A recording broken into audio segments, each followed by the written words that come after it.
Okay, hello Kate, I'm Mateus from IGN Brazil. How are you? Good, thank you. Yeah, I'm just so happy that the show is out there and that people are enjoying it and that I don't have to keep any more secrets. Yeah, congratulations for the amazing job. I loved Loki. Glorious.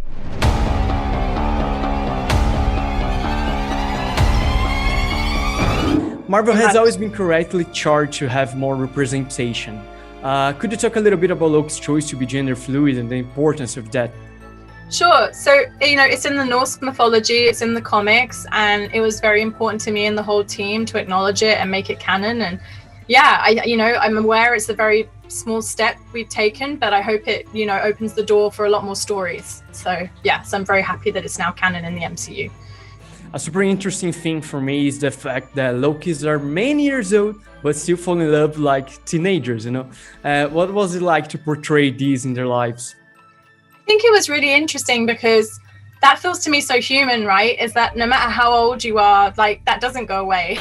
That those teenage awkward feelings. And obviously I've directed a lot of teenagers, so it was definitely in my wheelhouse of experience with directing. But I think for us, it was just about, these are two characters that haven't connected really with almost anyone. Mobius is the first friend that Loki makes, really. And I think Sylvie even says, I don't have even friends. I don't even know how to do anything more than that. So I think that's what's so sweet about it, is that they can both understand that in each other. But with that, obviously, it's new. I remember even talking to Tom about it on set and being like, I don't think I've ever seen Loki not have an answer to something before. And that felt exciting and different for him, as a character. During a crossover of two series you've worked on, would Sex Education's Ori be a good love counselor for Loki and Sylvie? Oh, yeah, he would be so interesting, actually. I would love to see that as a crossover episode. That would be fascinating. And just from the psychology point of view, how rich. So yeah, I think it could be very interesting. But yeah, I would love to see that. He's lying. Just playing games. Pardon me for a sec, Loki. My ears are sharp, too. Jonathan Majors and the final monologue were so fucking amazing.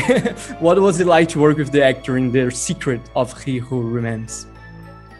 Honestly, I think so. When we were thinking about the character for He Who Remains, I was part of the discussion which was led by the studio, obviously, but I felt so lucky to have a seat at that table. And I know that Jonathan was an actor that all of us were just so excited by. And for our show, I think something me and Jonathan spoke about a lot was just who is this character? Because he's arguably, as he says, probably the best version of his variants in terms of, the scale of good and bad. And also, but what he's done is very evil in some ways. And I think there was so much richness in that because, the whole show talks about good and bad and that gray area in between. And I think for me and Jonathan, honestly, it was just about finding those moments where the audience believe him and where we want them to kind of question, should we believe him? Because that's fun for the debate of, do you agree with Sylvie? Do you agree with Loki? And then beyond that, honestly, it's just Jonathan's one of the best actors out there. And I think it's really just giving him space to play and feel safe in the character.